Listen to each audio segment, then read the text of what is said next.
afternoon, everyone. Welcome to our College Board Leader to Leader series. As always, I'm Tom Leitz from the Michigan Association of Secondary School Principals. I'm your Associate Director for Training and Development, and I'm thrilled to be joined by the College Board's own Alexa Schlechter, who is here to talk about some really incredible opportunities as a former high school and middle school administrator, and for the longest time, about 15 years, as a high school principal. I was very attuned to what I learned in that role and didn't understand about the wonderful world of career technical education and the opportunities that presented to kids. As somebody who taught mostly liberal arts courses as a history teacher, once I stepped out of that teaching role into the role of building administrator, I started to broaden my perspective on the incredible opportunities that were available. And obviously, being in Southeast Michigan, around the tech hub that is Metro Detroit, this was really important. So when I was talking to Brad Brunner, who is not with us today,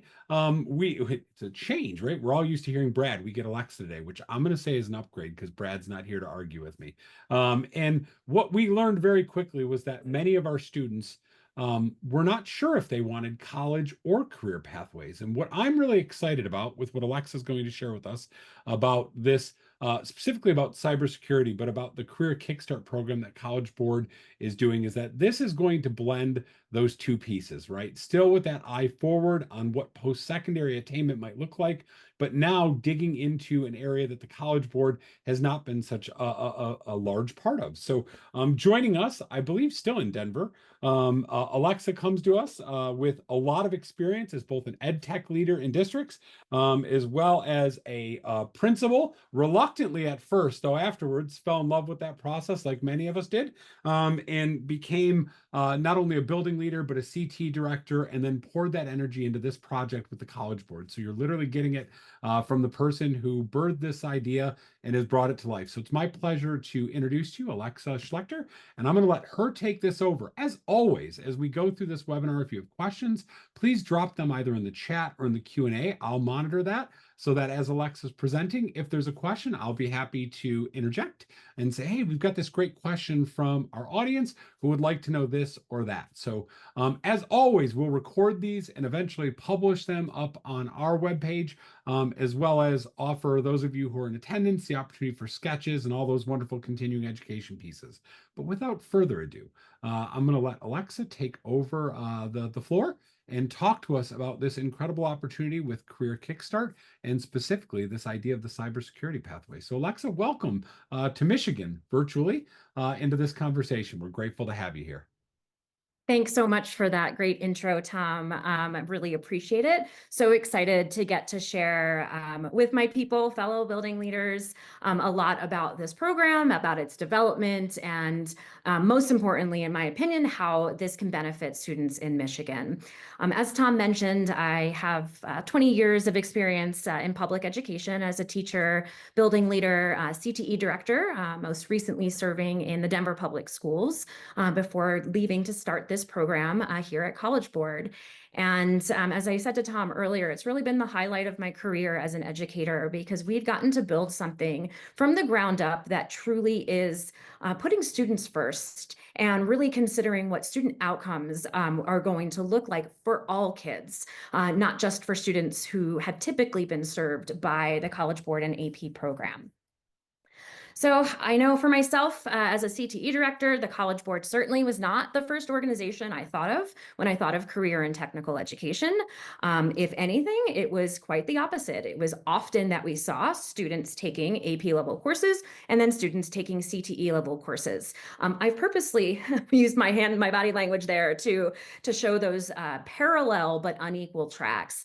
And that really is what we have seen, is that students choose whether they are going to be four-year college bound or not. And we know that 57% of high school graduates are not taking that linear path into a four-year school. Rather, they're going directly to work or going to a two-year institution, or they're going into the military or some sort of work-based learning opportunity. And then they may pursue that four-year degree, but it might not be in that linear path directly after high school. So the College Board is really making a shift as to redefining what post-secondary success looks like. Instead of thinking of four-year college as the destination for all students, we're thinking about it now that career is that end destination. Every student is going to end up with a career. Many will go to college in order to support that career, but that end destination of high wage, high demand career is what we want for every student. So you'll see that Career Kickstart is a shift within the typical offerings from AP program, and that this is a larger organizational shift. That with you'll see these improvements towards career connected learning through our AP program, through our Big Future, our free online and college planning guides, and through the SATs, which will now have a career insights portfolio for students. So definitely part of a larger movement within the College Board to prepare all students for their post-secondary future. So what is Career Kickstart? Well, Career Kickstart courses are AP courses. I'll start off with that. That's the question I get most frequently. Is it Career Kickstart or is it AP? All of these courses are AP courses. What delineates Career Kickstart is that we've designed our Career Kickstart programs to fit into existing career and technical education programs. Does it have to be offered in a CTE program? No, but it's been designed so that schools and districts can access the funding that often goes along with those high quality CTE programs. So like our AP classes, we have designed our CK courses to earn students both high school credit and then the opportunity for college credit through assessment. But we've also aligned these courses to industry recognized credentials, really ensuring that no matter what a student's journey looks like after high school, that they can take value from our CK courses. They might be heading directly to a two-year school, which is great because our courses are aligned to be the first two courses in a community college or technical school program, but they can also apply those credits to into a four-year institution or go right into the workforce with an industry recognized credential. We want this to be about options for kids. We know that their journeys are going to take them wherever it's going to take, and we want them to have lots of tools in their tool belt to be able to utilize throughout that journey. Why is the College Board entering into this CTE space or this career connected space? It's really a simple answer that I love the simple question I love the answer to. It's because kids are asking for it. Students are demanding more career preparation and they're asking for it, but many are saying that they don't see it currently in their schools. So that's what we wanted to mitigate through Career Kickstart, is ensuring that students know what options exist. One of my dearest mentors in the Denver Public Schools would say to us, students can't be what they don't see. If students don't know opportunities exist, they're not going to be able to take advantage of them. An example of this, this high school I was at in Denver is a newcomer center, welcome immigrants and refugees from all over the world. And I had a student from Eritrea who was really into building and Legos and Rubik's Cubes, all of that. And I suggested to the student who said, yeah, you should take some engineering courses. And he's like, Miss, I don't want to drive a train. That's what he thought engineers did, because that was his only frame of reference, was engineers drive trains. If we don't expose students to what's actually out there, we really need, they're going to have that limited view of what different careers are. So we want to make sure that students have access to finding out what opportunities exist for them. There's a great Gallup and Walton Family Foundation survey that just came out a few months ago that talks about the priorities for students and families in K-12 institutions. And we're really seeing that career preparation is something that folks are asking for, and that's getting to be progressively more important over the years. In 2019, folks ranked students are prepared for a career as number 27 in order of importance of things that matter to them. In 2022, just 3 years, that moved up to the number 6 ranking. So we know it's a priority for folks. However, when we asked students what they wanted the most, and they said learning skills that are relevant to a job they want, they're also telling us that they're not seeing their schools offering those activities. So we know that they're demanding more, but are reporting that they're not getting the experience that they want currently in their high school classes. I don't need to tell any educator who has stepped foot in a building since COVID that engagement is down. We are seeing students who may have been engaged prior, who are really finding difficulty connecting with courses and with school in general. And this is particularly true for students who are not considering themselves to be going on to a four-year institution after high school. But when this survey asked kiddos what it was that they actually made school interesting for them, the top three were, number one, the topic was something they wanted to learn more about. We know that kids have to be interested if they're going to be into something. Number two, the teacher made it exciting and interesting. That's no secret to any educator that pedagogical skills and instruction really make a difference for kids and how things are being taught. And then the third piece was that the students wanted to learn in a hands-on way.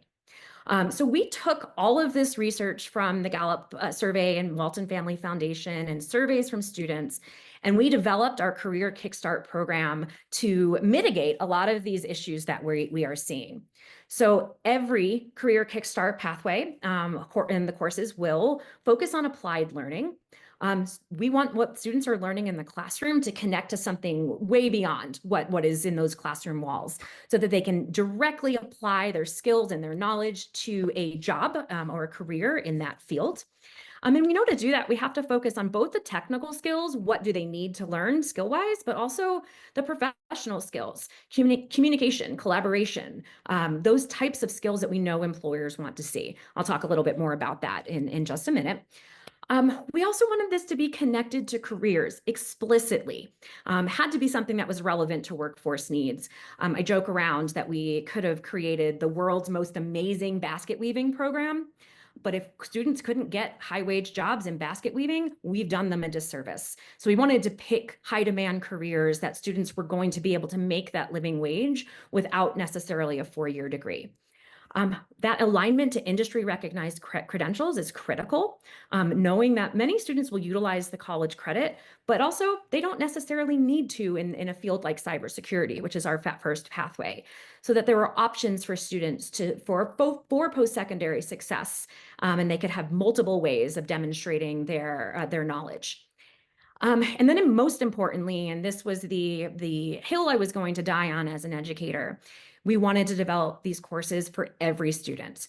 Any student who's thinking of having a career at some point can benefit from career-connected coursework and our Career Kickstart program within AP. So we've included scaffolds and supports for teachers to really be able to address a wide range of different learners and to eliminate those barriers that may have been in place that kept students from feeling confident in higher level coursework.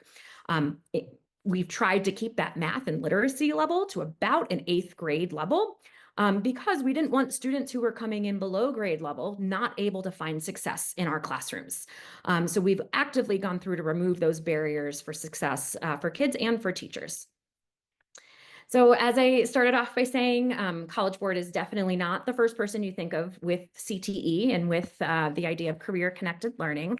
However, there's quite a bit that we've done in this space already. And I apologize for my Colorado sunshine here. It's tough to find a spot that has me in glare, so my apologies. I know, oh shucks, too much sunshine definitely messes things up. So we know right now that AP is in 9 out of 10 high schools in the US. We also know that there's really amazing high quality CTE programs that are happening across the country, but certainly not 9 out of 10 high schools. College Board brings scale to an area that doesn't necessarily had one common or standard approach within CTE across the board. We also know that in order to expand this opportunity to students, we have to expand the number of teachers who are able to teach the course content.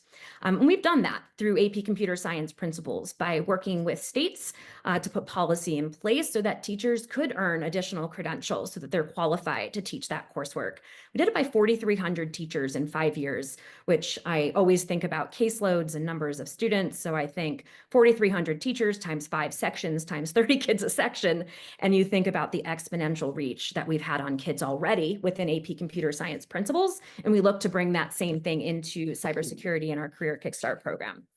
And lastly, we know that data shows us students who take AP courses are more likely to be successful in college and to complete college, even if they don't get a qualifying score on that AP assessment. So that's something we wanted to make sure that we were really highlighting throughout this program development. What we've done a little bit differently with Career Kickstart than our typical AP programs. We had a high school advisory board like typical AP and a post-secondary advisory board. But instead of our post-secondary advisory board being made up exclusively of four-year institutions, which it typically is for AP, we started with two-year institutions. We wanted to make sure that we were showing true articulation through high school CTE into those post-secondary two-year technical or community college programs. And we started with the best, Miami-Dade College, #1 cybersecurity program in the country. So we had them on our advisory board from the very beginning, before even a word was written down on a piece of paper. Working with Miami-Dade Public Schools as part of the initial pilot, third largest district in the country, #1 CTE district. Wanted to learn from people who had true expertise, which is also why we have included industry partners as part of this development. What I used to always say to my students is, it's not my job for you to graduate from high school. And they'd be like, of course it is, miss. Like, it's not. My job is to help you get employed. And that is going to extend way past when you graduate from school. And that is what we wanted the outcome of Career Kickstart courses to be. So we asked industry partners, what do you want to see from high school graduates that will help you to fill those 50,000, or we'll talk about numbers in a second, the 500,000 open cybersecurity jobs in the US right now. We wanted to know what employers needed to see from students in order to feel that they were best prepared for those high wage careers. And we also worked with national programs within CTE already, the Association of Career and Technical Education, making sure that our framework aligns to the 12 elements of a high quality CTE framework from ACTE, as well as advanced CTE and the statewide career clusters and different framework that advanced CTE has put together for different state departments and CTE programs. We wanted this to be really comprehensive for kids to ensure that we were thinking about all aspects of this course and program development. So cybersecurity is our first pathway. Why, you might ask? Well, we wanted students to have access to high demand, high wage jobs that don't require a four-year degree. And cyber is exactly that field. Right this moment, there are 500,000 open jobs in the US right now that don't require a four-year degree in cybersecurity. 500,000 open jobs, which is crazy when you think about that they're sitting there with no one able to fill them, having the skills to fill them.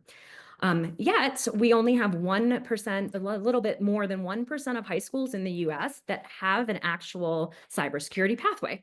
So 500,000 open jobs, yet only about 1% of high schools are preparing students to fill these jobs. And then the statistic that I hope gives you, makes you sweat a little bit and makes you a little bit scared. Daily, we estimate that there are 2,300 cyber attacks, one cyber attack every 38 seconds. So 500,000 open jobs, 1% of high schools are preparing students, yet we see this massive increase in cyber attacks. So this is really not just an issue for students, but a matter of national security and protecting our data and our nation from all of those potential cyber attacks. Specifically in Michigan, this is definitely an issue. Michigan needs cybersecurity professionals. In 2023, you can see that that is our jobs data for the state of Michigan. And I know it's a little tough to see that map there. But really what I want you to take away from this is, yes, we had 26,000 jobs in the Detroit, Warren, Dearborn area. But even everywhere throughout the state were opportunities for students to fill these jobs, even in areas that are not typically seen as being hubs of industry or of commerce. The remote capabilities of a position within cybersecurity ensure that kiddos can stay in their home communities, that they are contributing back to the local economy and not having to leave the state or their area to earn these higher wages. I want to draw your attention to the number that gives me keeps me up at night. I already told you there's 500,000 open cyber jobs. We already said that there's 2,300 cyber attacks a day. But what is a really pressing issue is that this is just going to get exponentially worse. The percentage increase in jobs in Michigan over the next 10 years, we're looking at an 11% increase, going from 54,000 open jobs in the state to 60,000 open jobs in the state. So if we don't start preparing our students now to be able to fill those roles, we are going to see a major gap in jobs that need to be filled and skilled workers who are able to fill them.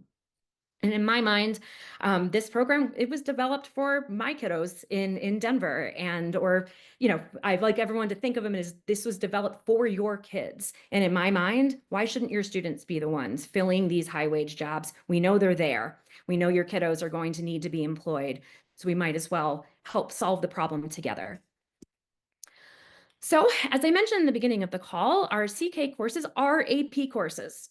We wanted to make sure we were keeping those AP features that were so valued. And really what we heard from folks is that they wanted to make sure we kept our teacher training. They loved our AP Summer Institutes.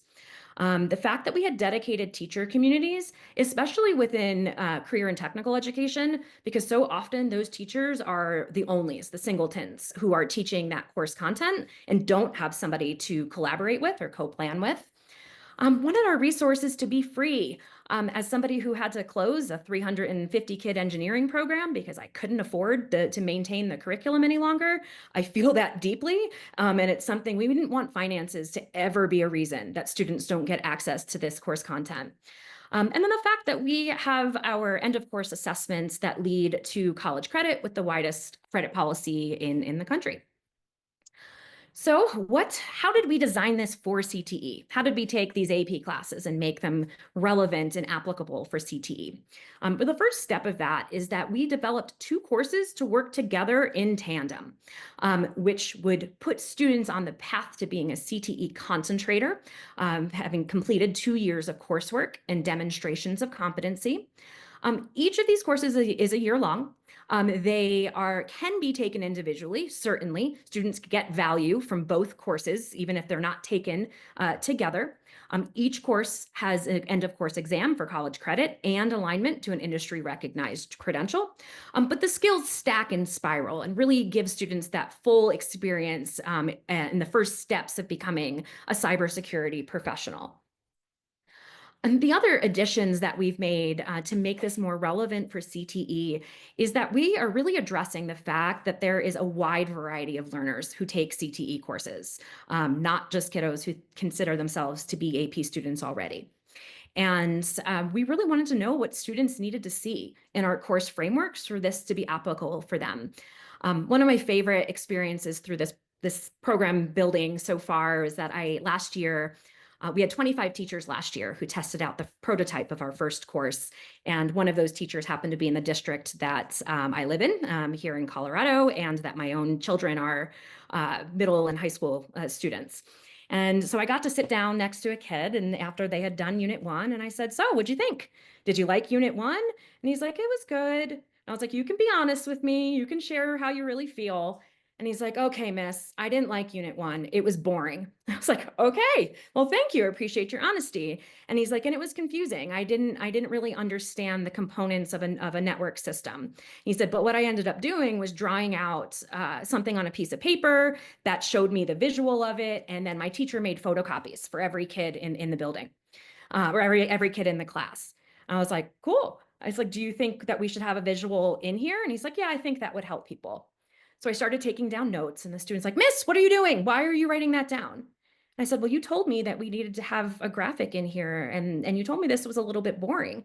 So I wanted to change that." And the student said to me, "You're actually listening to what I have to say?" I said, "We're actually listening to what you have to say. We want to know what kids need to see to be successful in this coursework." So we did a complete revamp of that Unit 1. We made it much more fun and exciting, and drawing students in to the world of cybersecurity. we went through and we embedded graphics and visuals throughout our framework so that students who need to see see it visually represented are able to have that right there, and that teachers have those scaffolds that are already put in place for students to be to have the variety that they need for instructional resources. One of the other things that we've done a little bit differently in the development of our CK courses is you'll find that every activity that we're doing is applied and it's relevant to the career task. We use verbs like configure and determine and analyze, where kids are actually doing things, not just theoretically learning or having to explain or describe what things are looking like. And we've done that through unit scenarios. So this throughout our framework are these different unit scenarios. This first one, it's the student is an information security intern at a bank. They have a new file server that's been set up and they've been assigned to develop a threat model and go. And so students are given real tasks that they might experience in an entry-level job or in an internship and have to work through the problem solving of what that taking the skills they've learned in class and how they would apply that to these scenarios to show their competency. One of the other things I really love about what we've added into our course framework is alignment to professional skills. 84% of employers say that they value professional skills more than they do technical skills. They can teach new employees the content, but they can't teach them how to communicate or collaborate or do some of those softer skills. And when we did a wide sweep of job postings, cybersecurity job postings in the US, we found that 7 of the 10 skills that were listed as those top skills, they were professional skills, not the technical knowledge, but the professional skills that really students can take and transfer between whatever career that they're working on. So we've explicitly linked the alignment to professional skills to our technical skills. So students are able to actually talk about what it is they're doing, how they've problem solved, and can communicate how they have gone through the process of iteration and problem solving throughout their work. Another feature that we heard that folks really wanted to see was high quality professional learning. I love the story of how our CK Summer Institutes came about. My colleague, our course lead, Jocelyn, and I sat down and we said, let's list out everything that we've disliked about teacher professional development in the past. Because we've all sat through those PDs that we didn't think were valuable or we didn't get something from. And we said, okay, they're too boring.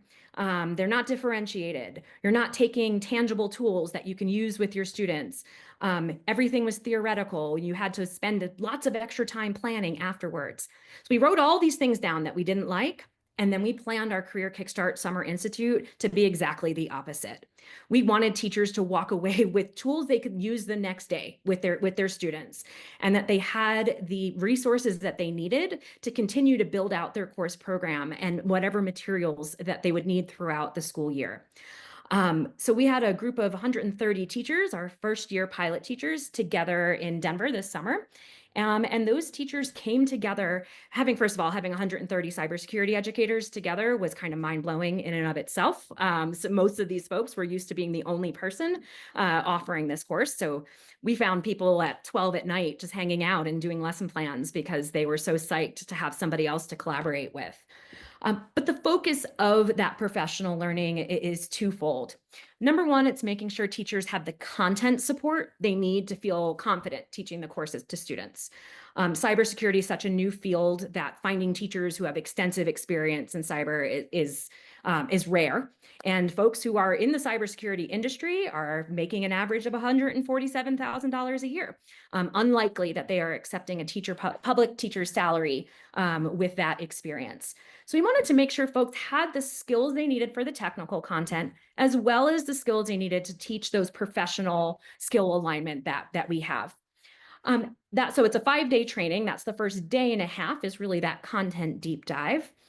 And then the rest of the week of training is really about developing content and resources for students that teachers can use immediately. Fully developed lesson plans that are scaffolded, that are rigorous, but not just rigorous, that are fun, but not just fun, that are a balance of the two. And we want teachers to get a chance to see how other teachers facilitate. We want them to learn those pedagogical skills that they may not have coming in from industry or from another area. So teachers watch each other deliver the lessons that they create. And then they leave with a huge resource of lesson plans that they can use in their classroom.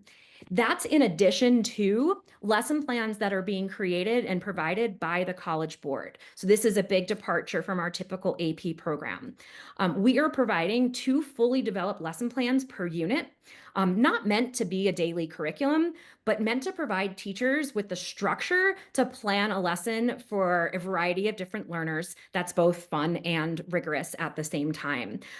We can't assume that all of our teachers have the pedagogical skills needed for students to be successful. So we want to make sure that we really reinforce that foundation. And these lesson plans are all applied. They have kids doing and using their hands as opposed to just sitting in front of a computer and doing computer-based modules. So this is something I've really been excited about, and we've heard a lot of positive feedback from our students that they love learning binary using little pieces of paper instead of their traditional math and what they would in a traditional math class. It resonates for them, and they understand how to apply that to other things that they're doing in other content areas. And then lastly, we have our assessment, which College Board's an assessment organization. That's certainly something that we needed to have as part of this program. And please know that we're going to make this as easy as possible for schools. And it will look as similar to our AP exams as possible in certain ways. The scoring is going to be similar.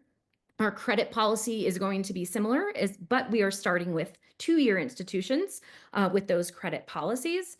All of the logistics will be the same. So your AP coordinator who orders your exams with just CK would be part of that traditional ordering.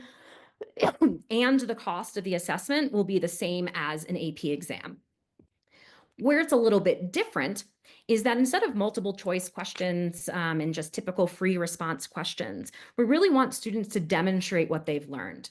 And we've done this through really trying to focus on problem solving learning and how students can express what they've learned through multiple choice questions, but in a way that really forces them to have to put things together and problem solve the content that they've learned. As our assessment develops over the next few years, we highly anticipate that this will be scenario-based and project-based, like some of our other AP assessments, but really want to make sure we meet with employers to learn about what do they want us to assess students on? What do they need to see before kids are employed in their jobs? Lastly, for our assessment piece, we've talked a lot about that industry recognized credential alignment, and we really wanted students to be able to take advantage of that during our pilot program.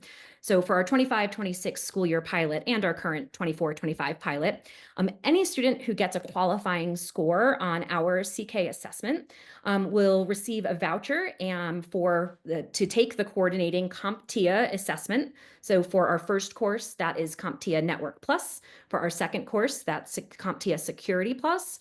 Students will also get access to online test prep. We're really trying to ensure that kiddos get that college credit and that industry recognized credential so that they are leaving with as many possible options for their future success as possible. And again, that is free to students. The College Board is covering the cost of that so that everyone has that opportunity. So what does this look like in schools? While the College Board will never prescribe exactly how this has to be offered, we're never going to say you must offer this in 9th grade or 10th grade. What we find most schools to be doing currently is starting their CK coursework in 10th grade. That's after students have taken some sort of intro to STEM or intro to computers. So they have a working knowledge of computer technology terminology. And then each course, as I mentioned earlier, aligns to college credit and that industry recognized credential. Students can then take their Cyber 2 in their 11th grade year, which would leave them room for a local level internship or work-based learning opportunity locally in Michigan that would allow them to have that hands-on work-based learning approach. That is something that the College Board is working on national partnerships with industry partners, but certainly can work with chambers of commerce to ensure that students have as many opportunities in person as we possibly can. And then sky's the limit when kiddos graduate. Maybe they'll go into a 2-year school, maybe they'll go to military, to a 4-year school. We want them to have options, as many doors open as humanly possible. So, as I mentioned, 23-24 school year, we had 25 teachers who tested out the prototype of our first course. This school year, 24-25, we have 130 teachers who are currently part of our first official pilot year. And we are actively recruiting for teachers for our 25-26 pilot, which will be our final pilot year for this pathway. Look to have about 500 to 600 teachers throughout the US. Have had a huge showing from Michigan already. Michigan is the fifth ranked state right now in number of applications throughout the US. So lots of interest from Michigan teachers and from the Department of Education, which has been fantastic.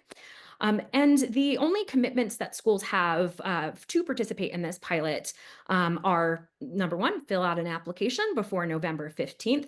That QR code will take you directly there. I'll also throw it in the chat when I'm done with presenting my slides. And schools, we ask that schools pay for their teacher to attend our CK summer training. The cost of that training is $900. The College Board's going to cover the hotel costs for teachers during this pilot program for that, and hope that you can utilize your existing CTE Perkins funding or other professional learning buckets to cover the cost of that. However, to help mitigate costs and to bring this to as many kids as possible, we are offering a district cohort model. And that's pretty simple. There's nothing special you need to do for this. Once 5 teachers from the same district register for our summer training, it will cut that tuition cost in half. So instead of it being $900 a teacher, it's $450 a teacher, which means you can send 6 teachers for the same price as sending 3 teachers. So definitely advantageous if you're looking to bring this to multiple sites within your district. And with that comes support from me. You get year-long support for administrators to make sure that not only are you offering this course, but you can sustain this program and that you have everything that you need to get ready for that. Alexa, if I can just, oh yeah, perfect I timing. am done. This was me pausing for questions now. You So were definitely off to the races there, which is good. A lot of awesome information. One of the questions that was asked was, and it was timed perfectly because it was about the 5-day training and the work there.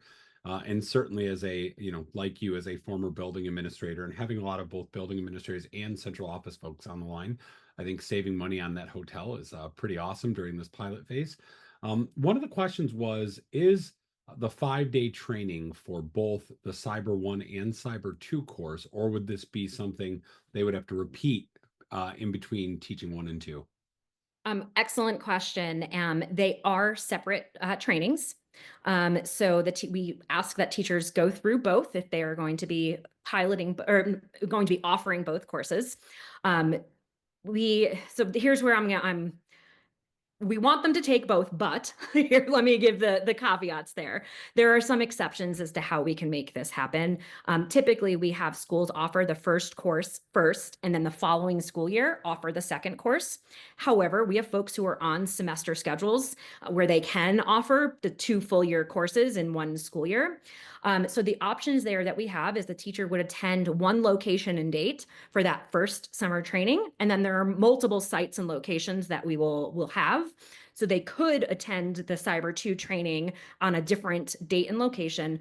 Otherwise, we suggest that folks do one the first summer and then the following year do the second course.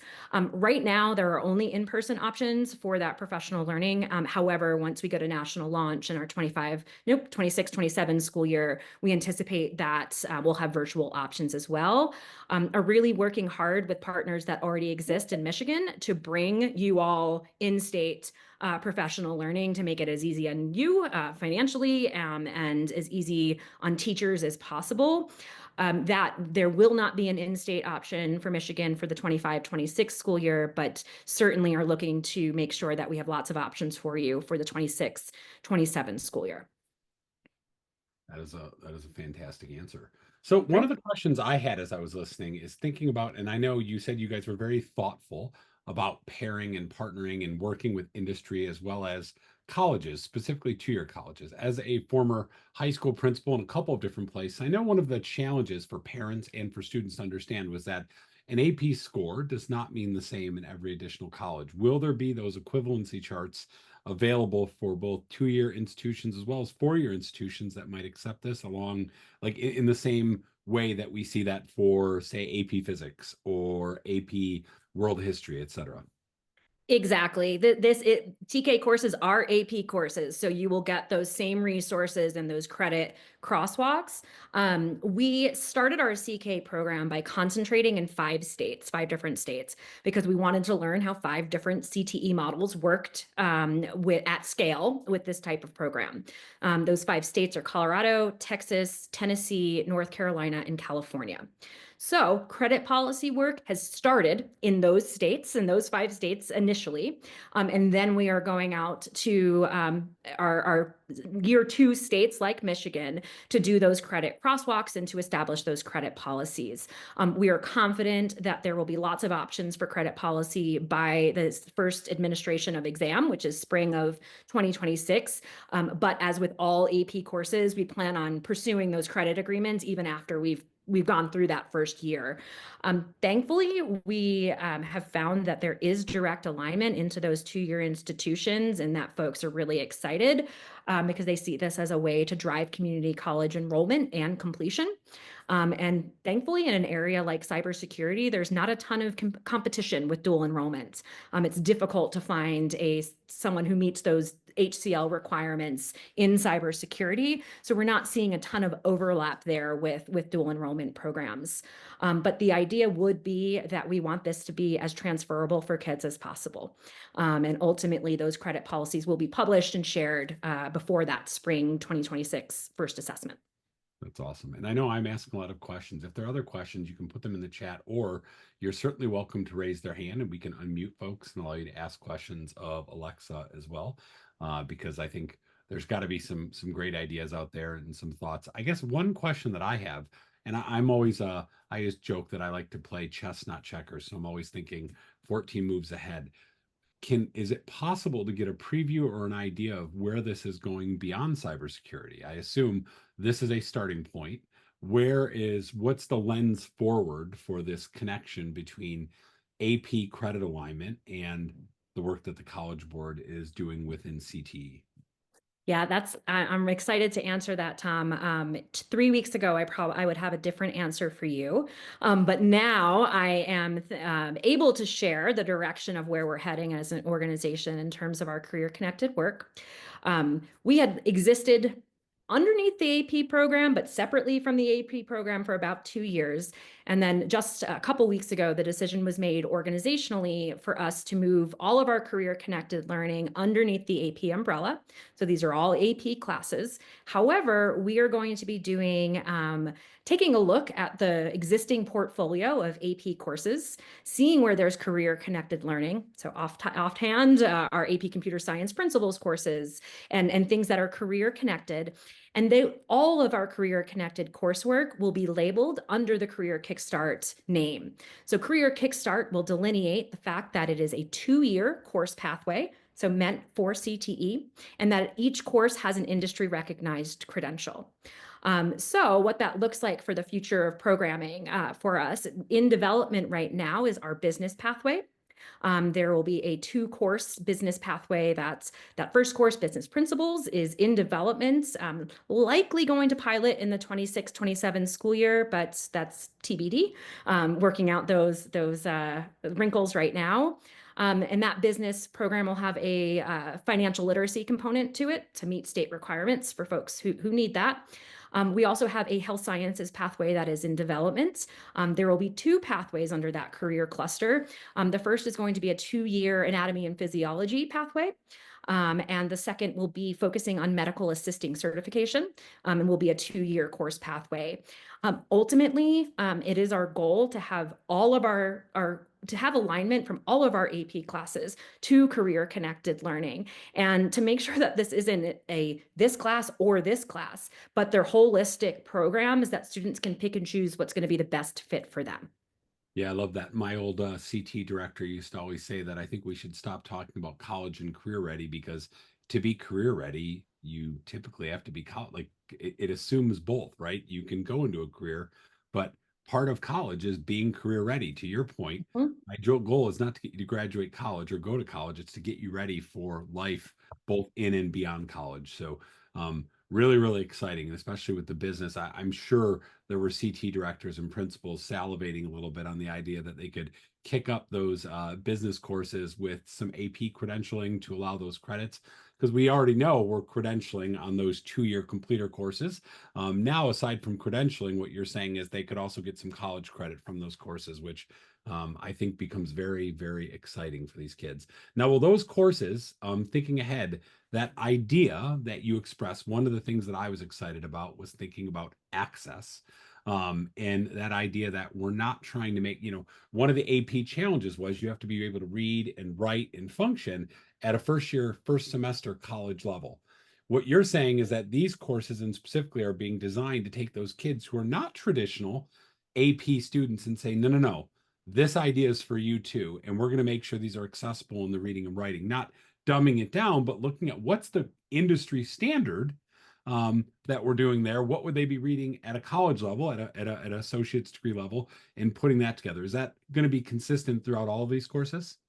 Yes, that is exactly the ethos of the program that we've built.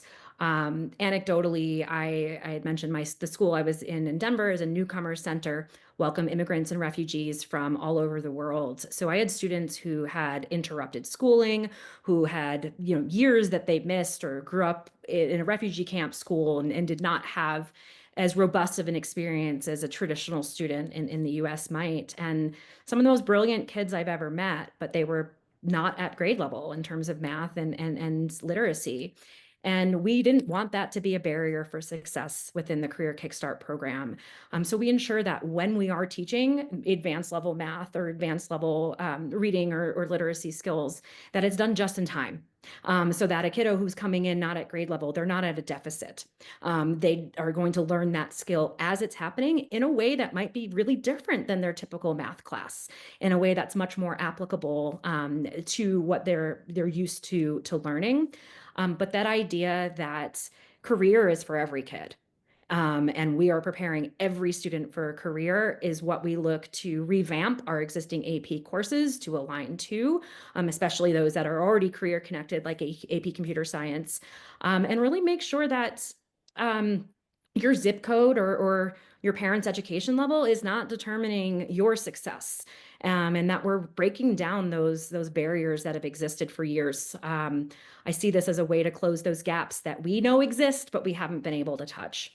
As a first gen college kid in my family, growing up in a very blue collar family in Southeast Michigan, this is really exciting. I mean, I have two brothers who probably could have gone to college and are highly, highly successful, but both are in, one is that owns an HVAC company, and he says he did that purely on the learning he did in business classes. And now, having two kids that are in college, regrets as a dad not having done some of those things. I'm like, man, you're doing great, but these are the questions that I think this starts to answer, which is that as a kid who wants to be career focused, it's not an either or, but a both and.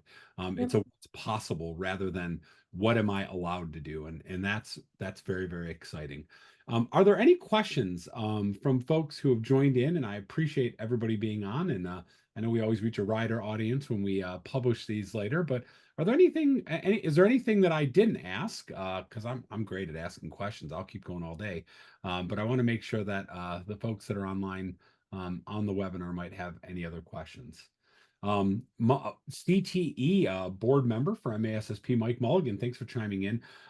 Mike added this, and I think that's great, which is that students can currently receive those college credits for some of those CompTIA credentials at some colleges. Now, I agree. Mike, thank you for adding that, because AP is certainly not the only way. We had a lot of kids doing that. In fact, built to your medical science program, a program that was specifically designed at my old high school around making sure that kids could earn some of those credentialings and the credits at the same time with those agreements. So that's a wonderful add-on, and I certainly appreciate that. We had another question, though, from Mike, which is, are the courses designed to be 1 hour courses or 2 hour classes with that CT block time that's often required? So can you take Yep. that? Great question. So Mike, the link that I had put into that instructional overview will give you the actual pacing and number of class periods that are for each course. But we've designed these to be the equivalent of our 50-minute courses on 140 days of instruction. So if you were on a block schedule or an alternative schedule, that would be the equivalent of a typical one period, 50-minute class 140 times per year. We are finding that we're having success with folks both on the block schedule, double periods and traditional schedule. The only area of kind of that's been raised is that students who take a semester long, the first course semester, and if it's a block period and they do it in the first semester, they do need to wait until May to take that exam. And we see some learning loss there sometimes, but that is typical with all of our AP courses that are offered in that format. All right. Well, not seeing any other questions, I want to take a second to just thank you, Alexa, for sharing this. It's awesome to have the principal designer of this program to speak to and to speak to some of those opportunities that are out there as well. And if you didn't see in the chat, Alexa placed her email in there if you have any questions. I'm sure she'll be happy to answer them. And hopefully you'll be willing to share the slide deck. As what I like to do is follow up with an email, as I always do, to those of you who attended and those who registered, to let them know what this information is. But on behalf of MASSP, we want to thank the College Board for this partnership and letting our principals, counselors, curriculum directors, CT directors get a chance to see this first and have an opportunity to join this pilot and do some great work. As we know, cybersecurity is a huge place, but hearing those others with business as well as health and human services kind of perspective, really exciting things to come. So thank you so much for joining us today, everybody. We're grateful, and happy Halloween. I didn't say that at the beginning. I hope for those of you who have little ones like I do, mine are 10 and 12, and I'm sure will be sugared up for the next 3 days. I'm not looking forward to it, but I am looking forward to the dad tax I'm going to take on all that candy that they have. So thank you all for joining us. Have a great day, everyone. And as always, look for the follow-up email from me probably early next week. Going to take a lot to keep that sugar down, so it'll be a couple days. But grateful to have you all on. Have a great day, everyone. Thank you.